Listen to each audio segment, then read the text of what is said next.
ঋণ আদায়ের ক্ষেত্রে মুদ্রাস্ফীতি ধর্তব্য হবে না। যদি মুদ্রার দর পরিবর্তন হয়ে যায় সেক্ষেত্রে ঋণ আদায়ের পদ্ধতি কি হবে?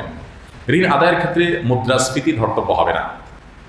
আপনি 10,000 টাকা লোন নিয়েছেন একজনের কাছ থেকে 10 বছর আগে। 10 বছর আগে যে 10,000 টাকা লোন নিয়েছেন, এখন বর্তমানে সেই 10,000 টাকার বাজার মূল্য অনেক কমে গেছে। এখন 10,000 টাকায় সে জিনিস পাওয়া যায় না 10 বছর আগে যে জিনিস পাওয়া যেত।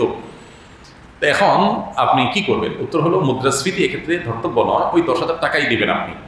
এখন প্রশ্ন হবে, চাইলে 10 বছর আগে যে ভদ্রলোক আমাকে লোন দিয়েছেন কিন্তু ক্ষতিগ্রস্ত হয়ে গেলেন, কারণ 10 বছর আগে 10,000 টাকার ভ্যালু এখনকার 10,000 টাকার ভ্যালু তো এক না।